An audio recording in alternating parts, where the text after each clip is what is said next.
Thank you. Please be seated. Is the Lord trustworthy? Can we trust Him? Of course we can. Sabi ng Bible, we can trust Him because God has a plan for us. Jeremiah 29:11. Jeremiah 29:11. Sabi diyan ay, for I know the thoughts that I think toward you. God has a plan for each and every one of us. Saith the Lord. Thoughts of peace and not of evil, to give you an expected end. Can we trust the Lord for that promise? Ano pumapasok sa isip natin na pwede natin siya pagtiwalaan sa kanyang iniisip na mabuting kawakasan sa atin? Dalawang bagay yan, expectation and ending. Ano man ang inaasahan natin sa Panginoon, at the end, He will fulfill it because He has a plan for us. Una, that God is all-powerful. Kung may pangako siya, pero hindi naman niya kayang gawin, baliwala. At bukod doon, ay isa pang attribute ng Panginoon, He controls everything. He is a sovereign God. Ang pangako ng Panginoon ay gagawin niya ang lahat, even to shake heaven and earth, para lahat na nangyayari sa buhay mo ay maranasan mo for your advantage, for your good. Romans 8:28 is one of the greatest promise of God. Who among us who did not mess up our lives by wrong decisions? Pero sa likuran nun, kayang ayusin ng Panginoon. Gamitin niya lahat. Ano? He can even restore what the locusts have eaten. Ano? Hindi lamang meron siyang plano, kilala niya tayo. Kilala niya si Job. Pinagmamalaki niya. No? For I know him. Kanya, dahil sa may plano siya, sabi ng Bible, Job's ending was greater than his beginning. Oh. Sino pa ang mga Bible character na sinabi ng Panginoon na kilala niya? Sa Genesis chapter 18, look at verse 17. Genesis 18, verse 17. The Lord said, shall I hide from Abraham the thing which I will do? Itatago ko ba kay Abraham yung plano ko para sa kanya? Bakit? Ano ba ang plano ng Panginoon? Di ba sinabi niya naman kay Abraham sa chapter 12 pa lang? Seeing that Abraham shall surely become a great and mighty nation, and all nations of the earth shall be blessed in him. Look at verse 19. God said about Abraham, for I know him, that Abraham will command his children after his household after him, and they shall keep the way of the Lord to do justice and judgment, that the Lord may bring upon Abraham that which he had spoken, which he had planned, what he had promised of him. Kilala ng Panginoon si Abraham. Kasi kung hindi kayang gawin ni Abraham to at hindi ganito pagkakilala ng Panginoon, what's the use of Abraham being the father of many nations? Ano ituturo niya? Naisip niya ba yun? Ano ituturo niya? I know him that he will command his children and his household after him. Kanyang worthy si Abraham na tawagin na father of the faithful. Sino pa ang mga taong kilala ng Panginoon? Jeremiah 1:5. Jeremiah 1:5. Before I formed thee in the belly, I knew thee. And before thou camest forth out of the womb, I sanctified thee. And I ordained thee to be a what? Prophet unto the nation. God knows Jeremiah.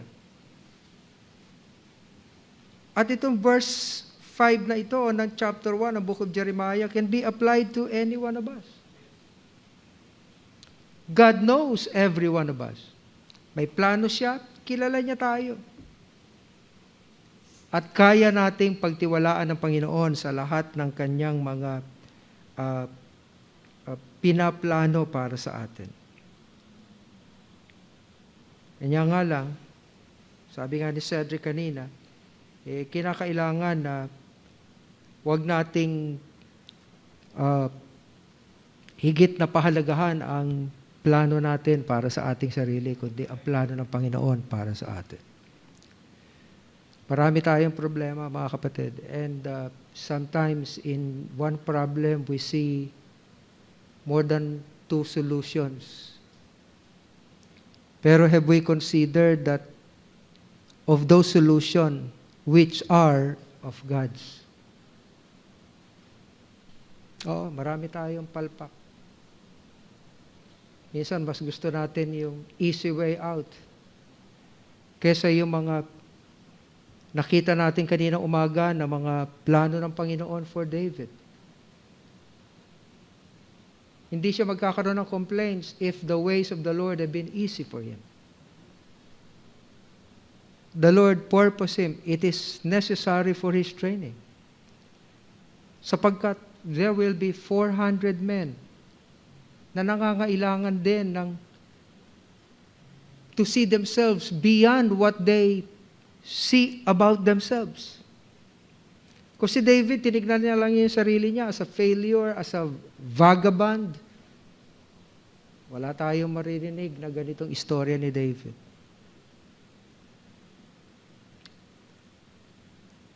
Sabi ng mentor namin, you're not a failure if you fail.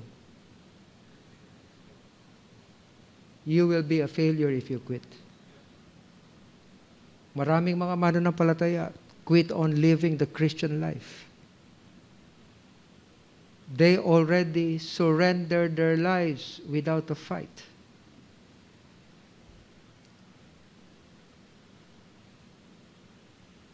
Ako na-realize natin na kinausap tayo ng Panginoon. Let's dedicate our lives to God. And let's make a commitment to God, Lord, I will trust you. I will mold my hope doon sa kung ano ang plano mo para sa akin. Kung may plano ang Panginoon para sa bawat isa sa atin, ito ang tanong. Nirequest mo ba sa Panginoon na i-reveal yun sa'yo? O tinalo ng kung ano yung gusto mo para sa iyong sarili sa plano ng Panginoon para sa iyo? Kasi kung may plano ang Panginoon para sa iyo at may plano ka para sa iyong buhay, sa palagay nyo, alin ang mas dakila? Yung plano ng Panginoon, tama? At kung may plano ang Panginoon para sa atin, when was the last time you asked the Lord to reveal it to you? Kanya hindi na ako magtataka, maraming mga Kristiyano, failure. Gayong ang design ng Panginoon is to be victorious. Kasi kahit nasa spiritual battle, kahit paano sana meron kang run and flee, fight and flee tactic. Sana meron kang alam na kaya mo sukatin yung kaharap mo kung kaya mong labanan. Kung hindi, meron kang flight plan. Oo, kasi normal yan. Hindi yung laban ng laban. Sabi ng Bible, yung taong winarningan mo na may layon sa labas at nagtuloy pa rin ay a man who is a fool. Lacketh understanding. If any of you lack wisdom concerning God's will, let him ask of God, who giveth to all men. Wala siyang itatangi. Liberally. And upbraideth not. Mga kapatid, sa panahong ito ang panahon na dapat nagtatanong tayo sa Panginoon, Lord, kung ako ay magtatagumpay, sa paanong paraan at paano mo ako gagamitin ang buhay kong ito. Kunin niyo yung -1, awitin niyo. Wala akong ibang hiling, Panginoon, kundi gamitin mo ang buhay ko to your glory.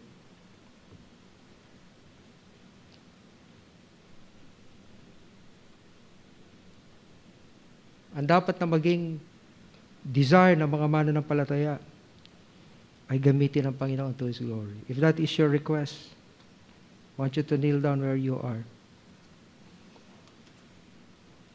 and commit your life to God. Dedicate your life to God. Meron ako -1 na pinadala sa'yo.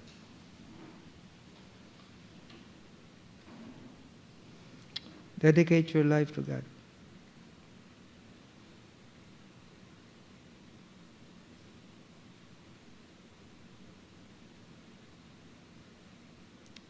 May plano ang Panginoon para sa iyo.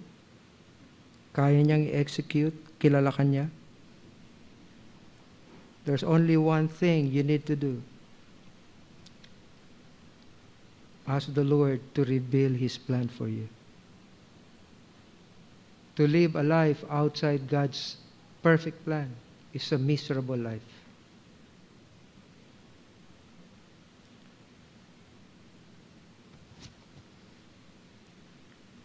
The clay has no power to say to the potter, mold me as such.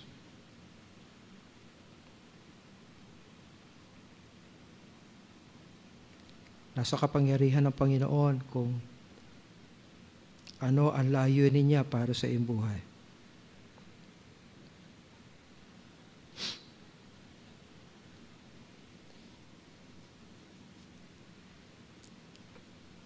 We need people today who will submit themselves to the will of God.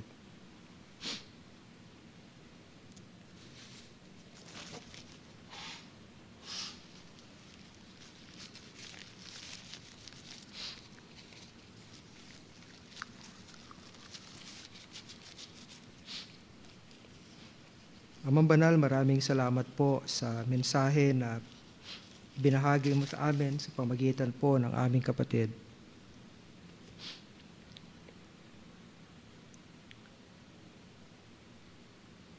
Hindi lahat ng kanyang mga tinuran ay naunawaan namin sapagkat siya'y nagsasaysay ng kanyang karanasan sa iyo. Kung paano mo siya tinuruan at hinubog to be the kind of man as the man he is now. Pero naging makapangyarihan ang iyong salita sapagkat kilala namin siya. Kilala namin ang kanyang mga weaknesses. We know his strengths. We know his struggles.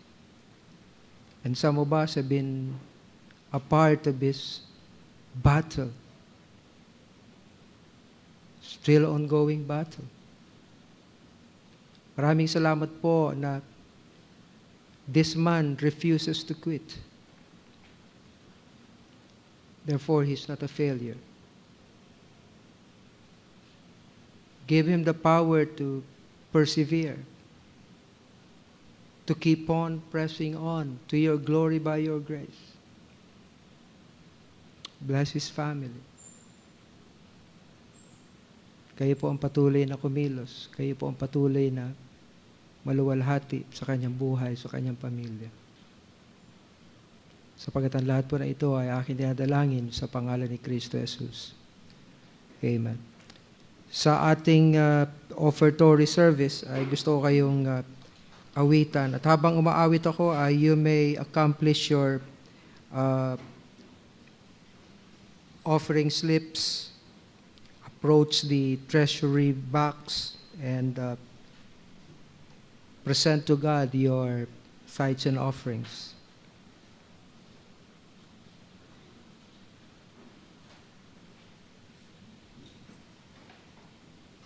Ito na yung ating offertory song.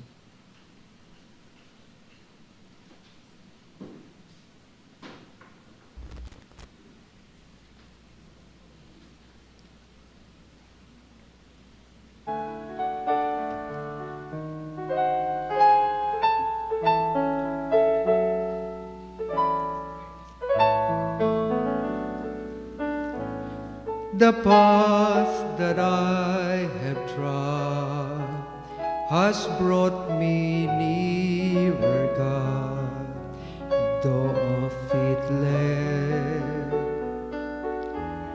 through sorrow's gates, though not the way I choose, in my way I might lose the joy that's yet for me awaits.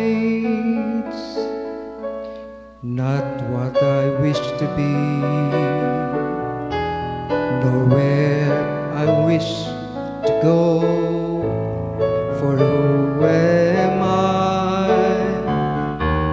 that I should choose my way? The Lord will choose for me. 'Tis better far, I know, so let Him bid me go or stay. The cross that I must bear, if I a crown would wear, is not the cross that I would take, but since to me 'tis laid, I'll take it unafraid and bear it for the Master's sake. Not what I wish to be, nowhere I wish to go, for who am I that I should choose my way? The Lord will choose for me. 'Tis better far, I know, so let Him bid me go or stay. Submission to the will of God who loves me still is surety of His love revealed. My soul shall rise above this world in which I move. I conquer only when I yield. Not what I wish to be, nor where I wish to go, for who am I that I should choose my way? The Lord shall choose for me. 'Tis better far, I know, so let Him bid me go or stay. So let Him bid me go. Wish to go, for who am I that I should choose my way? The Lord shall choose for me. 'Tis better far, I know, so let Him bid me go or stay.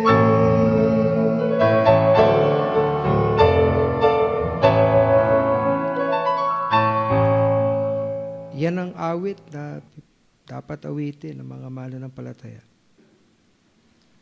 Submission to the will of God who has plan unexpected end for me. So that concludes our Sunday meetings. Ano po? Pero gusto ko lang ipaalala sa inyo mga kapatid na we're not doing well. We're not doing right. Hindi ko lang alam kung yung mga small groups natin ay functional pa. Kung kayo ay leader ng mga small groups, I want you to take note of who among your members are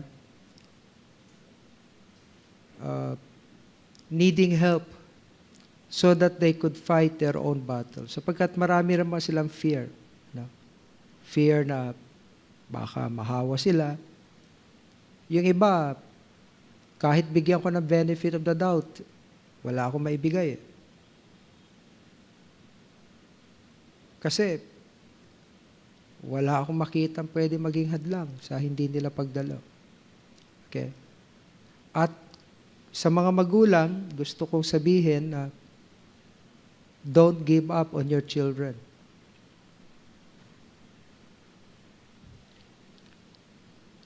That's not a hidden agenda of the world against Christian families. Kung natatandaan ninyo, nag-preach ako ng mga compromise offers ng Diablo. Kaya yung inawit ko kanina, hindi na natin alam kung are we really standing up to the faith or giving it up. Wala na eh. Parang, ewan ko, ako lang ba nagmamalasakit sa inyo?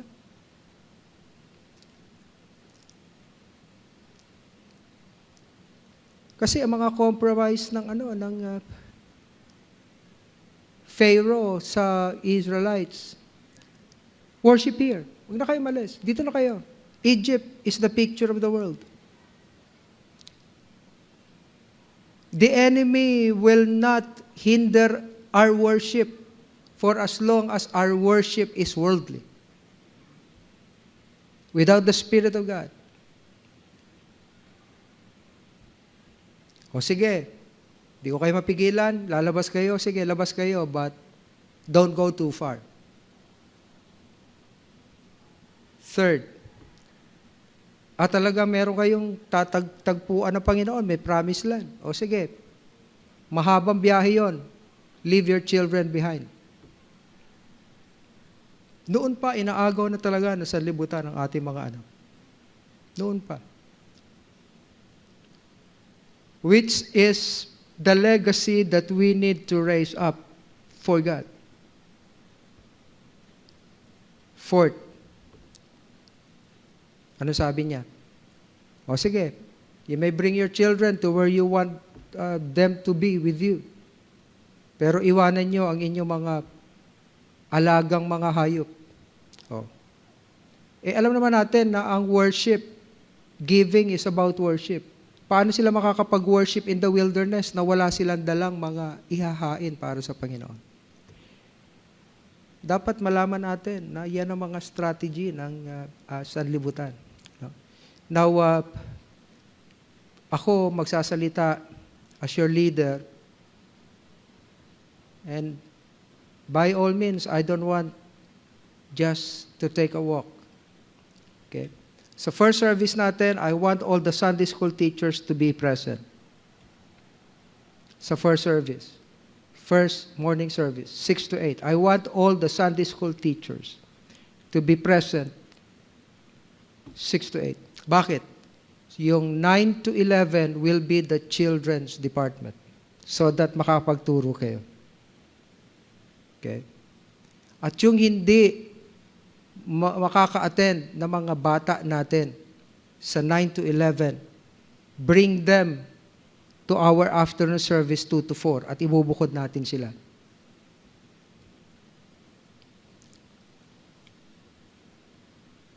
At nag-present na sa akin ang children's department ng mga lesson. ang gusto kong mga lesson na ituturo sa kanila ay hindi lamang Bible stories, kundi the moral of the stories, the moral behind every story. If you are to teach about Moses, teach the children to despise the world and love the Lord. Sapagkat yan ang pinakamadali. Para gawin ni Moses, pero hindi niya ginawa. Sapagkat mas pinahalagahan niya ang Diyos na sa kanya ay tumawag.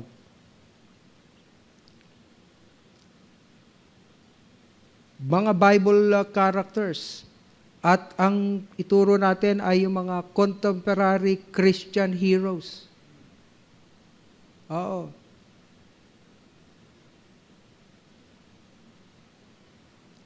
Paano sila nagtagumpay? Para meron silang gayahin, i-emulate sa buhay nila na I want to be like Him. Yung all out to the Lord in submission. Yung gaya ni sino yun? Si Elliot? Jim Elliot? Na nagsabi na a man is not a fool to give away what he cannot keep. What he cannot, man is not fool to give away what he cannot keep, to gain what he cannot lose. Aba, ipamamira mga kapatid, yung statement na lang yun, marami na kayo maituturo about James Elliot.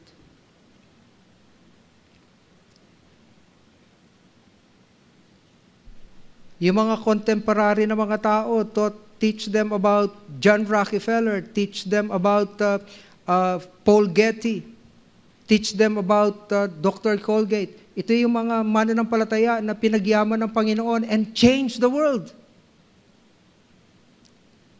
Wag yung, kahit ano na lang.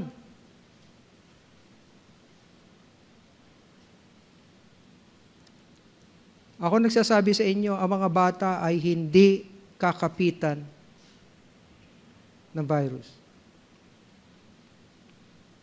Tinakot tayo ng nasa libutan para yung next generation, after us, pag hindi natin sila na-raise, tapos tayo. Tapos wala na tayong pag-apasahan.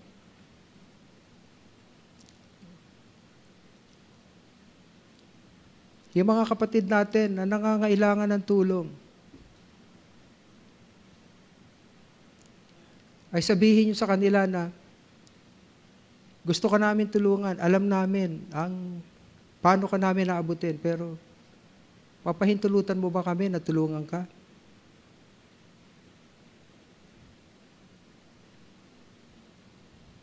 Kahit ang Panginoon, hindi nagdesisyon para sa atin.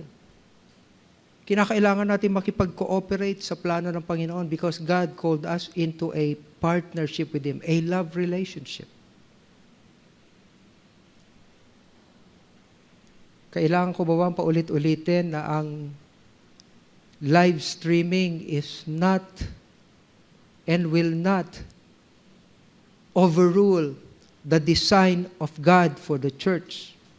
In fact, the world presented many things that will undermine. When I say undermine, ang hukay niyan pa sa ilalim. Kala mo sa ibabaw, meron pa. Sa ilalim, wala na. Lagyan mo ng weight, babagsak yan. Ina-undermine ng kaaway ang plano ng Panginoon sa local church. Bakit? Una, Hebrews 10:25 is a direct command.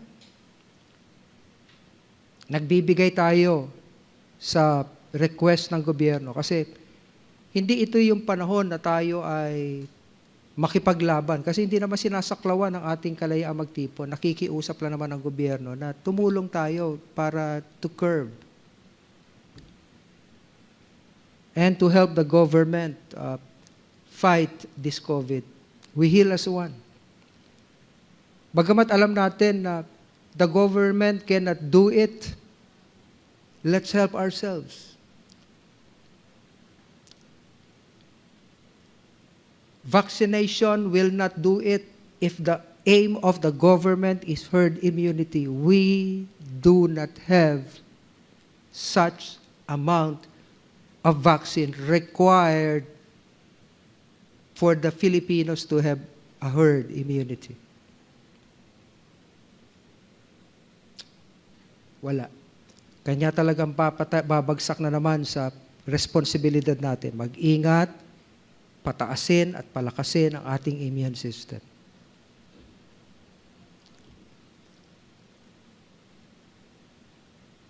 Tama yung sinasabi ni Pastor Edwin. Okay? Kasi yung araw-araw, marami naman cell na namamatay sa atin. Pero pagka yung namamatay, hindi napapalitan, talagang magdi-deteriorate ka. Darating sa punto na pati yung mga cancer cell ang kakalat sa buong katawan mo. Bakit? For the cell to divide, yung mitosis, it requires a big amount of energy. Kanya nga yung mitochondria is the powerhouse of every cell. Talagang may power. Kanya kinakailangan isupply natin yung energy needed by our cells to divide and to reproduce itself.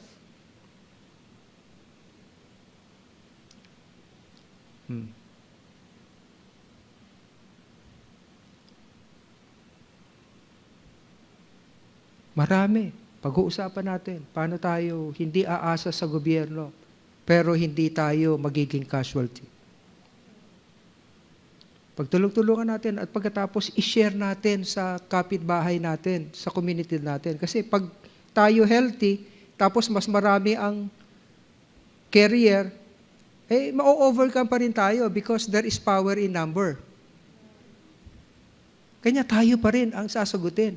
Tayo pa rin ang gagamitin ng Panginoon to help the community. Sana makita natin ang plano ng Panginoon para sa atin. Amen? So, huwag tayo maapektuhan spiritually. Sapagkat hindi magiging yung normal yung live stream, sapagkat hindi lahat ng mga mananampalataya have the ability to watch us on live at saka yung recorded video. No?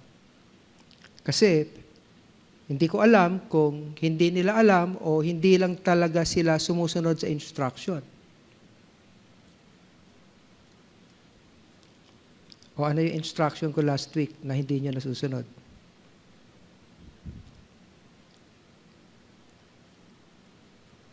I appreciate some of our brethren who encouraged me na nagsasabi na they're praying for me. Daily yan. Pero anong instruction ko? Make it public so that tayo maging channel of blessing sa iba. Ano ba ang nakakahiya na sabihin ninyo na, Pastor, ipinapanalangin kita? O talagang hindi nyo nala ako gusto? Ha? Do you want me to live?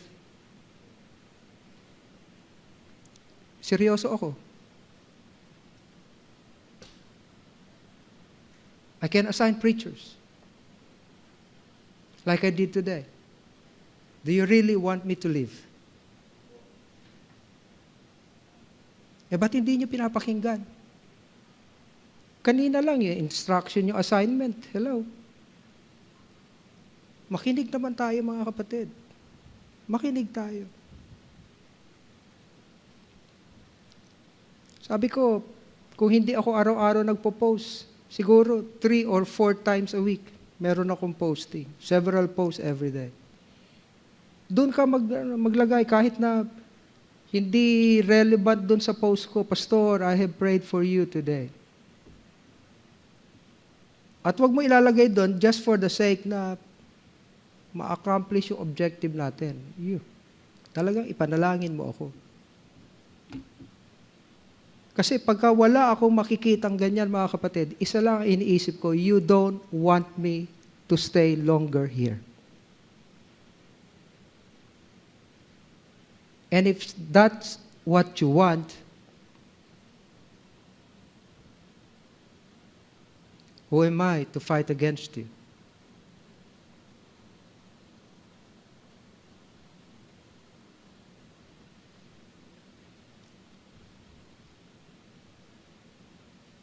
Marami pong mga churches ngayon who lost their pastor. And for a temporary time, I can fill those vacant positions. Because some of them are my friends.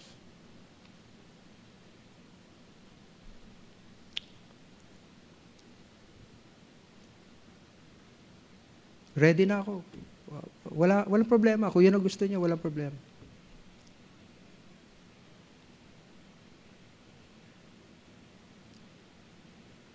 Anyways, di mo kayo nakikinig talaga sa akin.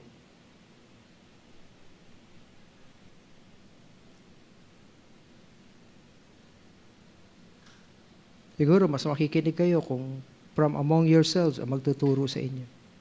Kasi pastor naman siya, kanya niya nasasabi yan. Ha?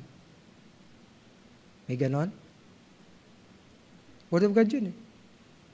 Yung pinis ba niya, tsaka yung mga piniplis ko dito, may pagkakaiba?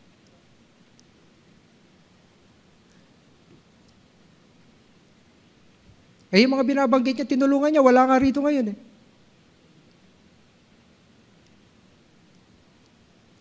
Huwag naman gano'n, na kung kailangan nyo lang ang tulong, tsaka lang kayo makakaalala sa kung sino yun. Huwag naman gano'n. Kung hindi kayo makakadalo, magpasabi kayo, magpaalam kayo, because we're an organized body.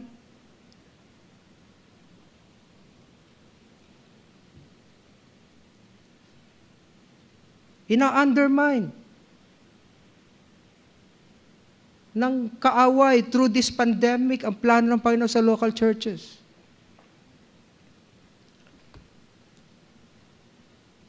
Binura mo na ba yung sinabi ko na hindi ko turo to? Another reason na ma-undermine ang plano ng Panginoon sa local churches sapagkat maraming mas magaling sa akin. Sa totoo lang, markado kayo, yung mga nagsishare ng preaching ng ibang pastor at hindi nagsishare ng preaching ko, markado kayo sa akin mga kapatid, kala nyo ba? Nag-iisip ako, kanino ba loyal to? Hindi nga ako nagtuturo ng loyalty dito, pero sino ba ang mas tinatanggap nito na authority sa buhay niya? Kasi yun ang ibig sabihin nun, mag-isip naman kayo. Kasi nakikita ko eh.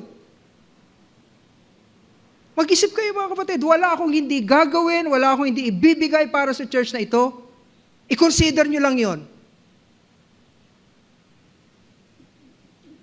Preaching ko nga, hindi nyo ma-post, hindi nyo ma-share, pero nakakapag-share kayo ng preaching na ibang pastor. Do they care for you? At sa totoo lang, yung mga sikat na pastor na hinahangaan ninyo, hindi naman nila sinasadya, pero they are undermining the plan of God to many local churches. Ayun na nga, hinahangaan na. Mas authoritative na ang dating kesa sa mga sarili nilang mga pastor. That's undermining the plan of God for the local church because the local church must be led by an under shepherd. A gift ng Panginoon for the local church.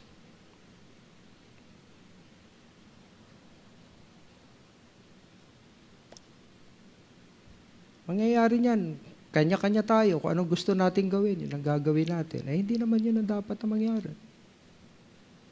Alam niyo mga kapatid, kanya lang ako hindi makaalis. Tatapatin ko kayo.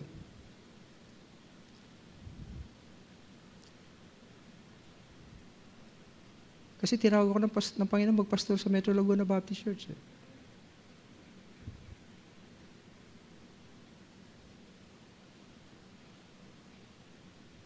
Kaya pag namatay ako, tumatango ka ba, brother boy? Kapag namatay ako, hindi mahalaga kung saan ako ibuburol. Pero mag-ingat ka pagka sumilip ka. Kasi pag markado ka sa akin nung buhay pa ako at sumilip ka sa kabaong ko, didilatan kita ng ganito kalaki mata. Bakit pa silip-silip ka?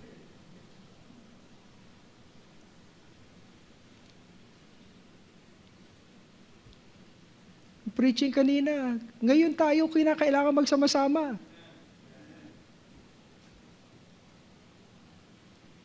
Wala ako ako kung ako lang mag-isa. Wala rin kayo kung kayo lang. The 400 men were used by God to build David's kingdom. Gayon din naman, ginamit si David for those 400 men to make their lives victorious. At least, in fulfilling the plan of God for their lives. So, ano yung instruction ko? Uulitin ko. Pray for your pastor daily and make it public so that we could be a challenge to many churches. Pangalawa, I want all the Sunday school teachers to be present sa ating first Sunday morning service, 6 to 8. Bakit? Para yung mga bata na madadala ng mga magulang 9 to 11, maturuan. Yung hindi madadala ng mga bata sa 9 to 11, bring them with you sa afternoon service at 2 to 4 sila tuturuan. Instruction ko sa mga Sunday school teachers, Bible characters, contemporary Christian heroes, at yung mga anecdotals ng mga nagtagumpay na mga Kristiyano at ginamit ng Panginoon to change the landscape of the world. Yan ang gusto natin na maging role natin sa church age na ito. Huwag kayong matakot. O-order ako kay Edwin ng mga, ano yung tawag doon? Bowler? Dami ko bowler nun eh. Mga pambata. Matutuwa sila, iba't ibang kulay, kahit na magtaglilima sila dyan. O, parang accessory sa kanilang mga wrist. Ano? Pero hindi nila alam, those are their energy supplier and protector. Ano? So, wala. Pag dito lang sa auditorium na ito, kung hanggang doon sa dulo, kahit na may partitioning wall pa, mga kapatid, sa laki ng container na yan na ng reactor ng ating scalar energy, ewan ko lang, kung hindi overproduction kayo ng bagong cells. Kasi, putukan ng putukan ang inyong mga Kasi yung mitochondria ninyo to full force for cell division. At yun ang kailangan natin para mag-reproduce ang ating yung stem cell, tinuruan na tayo ng biomolecular scientist na lahat ng organs natin may stem cell. You cannot manufacture stem cell outside this body. Kasi lahat ng mga organs natin pwedeng mag-harness ng stem cell at gamitin para mag-reproduce ng kidney cells, yung mga ruined na kidney. Oh, may science dyan.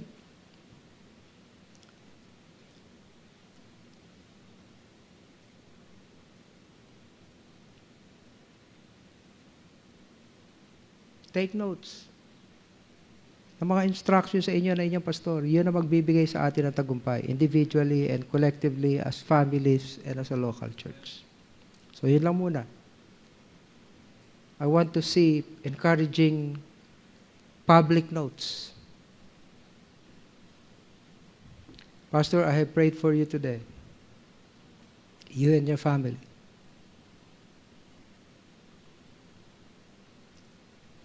Not only to encourage me, but to challenge other Christians to do likewise to their respective pastors. Pagka ganyan ang ginawa natin, mga kapatid, maghahabaan ang buhay ng mga pastor. Hindi yung panalangin nyo ang pastor namin kasi naka-confined, grabe ang kalagayan at saka kailangan ng perang pambayad sa ospital. Nakakalungkot naman kapag sa ganung paraan lang tayo mananalangin para sa ating pastor.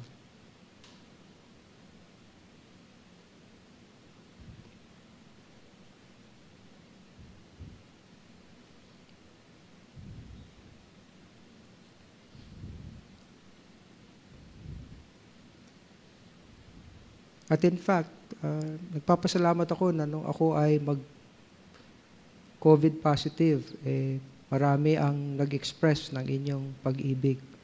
Pero, kailanman hindi ako nagpaawa sa mga posting ko. Pero baka matatandaan, i-archive nyo nga, October 2020, kung meron ako mga post, binabatikos ko pa nga yung mga hospital. Kasi hindi ko gusto yung approach nila sa ginagawa nila sa akin. Because I know that my God can take care of me and this church can take care of me and the Lord took care of me by providing us, the three of us, ng medical insurance.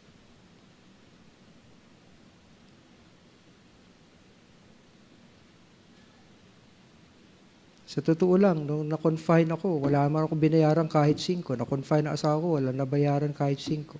Yumaman pa nga kami sa mga pinapadala niyo. Mami, lahat sa'yo dumadaan. Wala nga ako nahawakan doon. Magsingilan tayo ngayon. Ano ka? Daddy ka dyan? Ha? Oh, okay.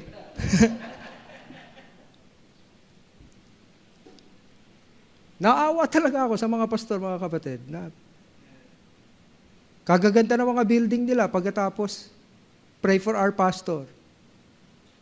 For the hospital bills. Mas minahal pa nila ang building nila kaysa sa pastor nila. Hindi mangyayari sa atin yun. Kahit paano, meron tayong maibabahagi sa kanila. Hello? Kasi kanya ako nadidismaya kasi hindi yun nangyayari sa atin.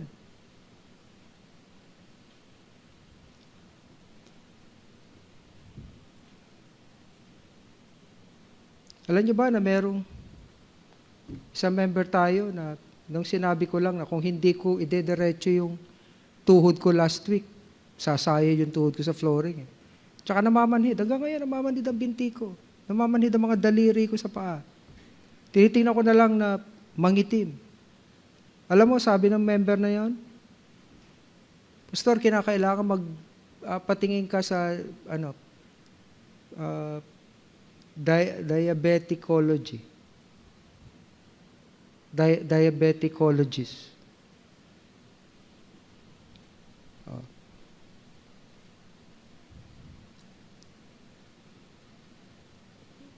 Mahirap niyong kumbinsihin ang pastor niyo kasi na magpa-ospital sapagkat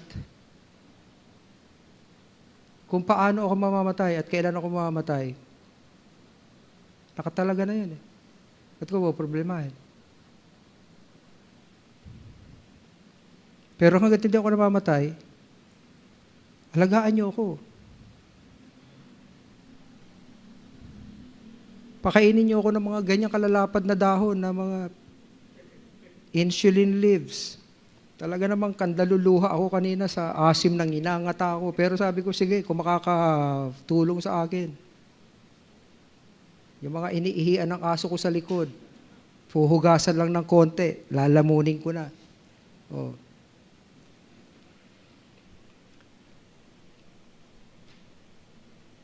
Sa totoo lang mga kapatid, mawala lang ako ng stress. Malaking tulong na.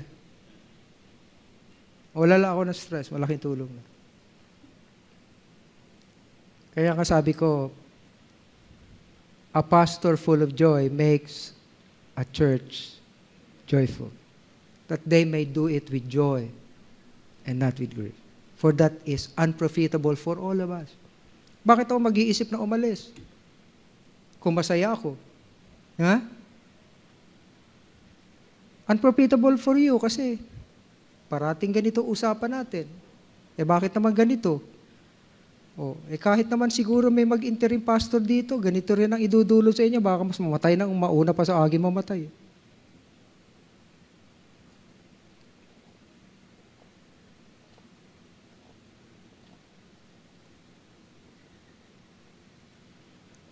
Sabi ni Pastor Edwin, Brad, ano sa palagay mo? Makakakuha ba ako ng pastor ko, pasasweldohin ko ng 30,000? Sa isip-isip ko. Magpapalugi na lang ako na lang kunin mo. Kasi hindi ko sila po problemahin. Magpe-preach lang talaga ako doon. Sumunod at hindi sila sumunod. 30,000 monthly yun. Naunawaan niyo ba ako? Pero dito, hindi yun issue pera, mga kapatid. Ang issue rito, yung magganap natin ang mga salita ng Diyos na naririnig natin. At yun ang nagpapa-stress sa atin. Kasi last week lang tayo nag-usap, walang nangyari.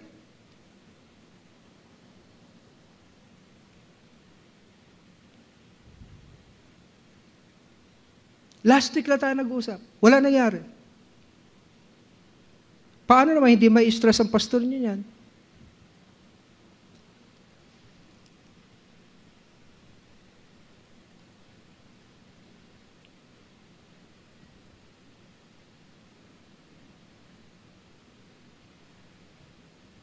Meron nagsasabi, ibigay niyo gusto ng inyong pastor para maging masaya siya. Mga kapatid, kung sasabihin ko yung mga bagay na gusto kong magpasaya sa akin, hindi nyo kaya. Kaninang bag yan nasa ilalim niya? Kay Edgar ba yan? Yung ganyan kalaking bag na gusto ko, 45,000. Kaya niya ibigay? Hindi nga tayo doon nag-uusap.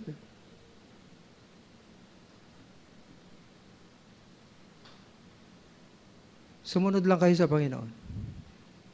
Masayang-masaya ang pastor niyo. Pakita mo sa akin si Iman. Every meeting. Nagaganap pa ba yung plano natin? Pagkasunduan natin kay Iman? Na every day must be here, dito mag-aral para ma-develop ang learning habit. Pag hindi na naman, mga kapatid, another dagger nakatarak sa puso ko. O nasa sinik. Dapat may makasagot sa akin.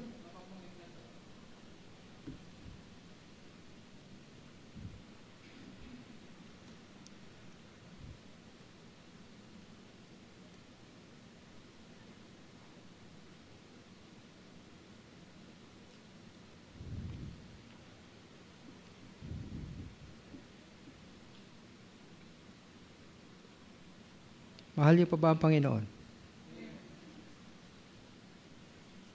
Mahalin niyo siya sapagkat ibinigay niya para sa inyo the best for you. And I am the best pastor for you.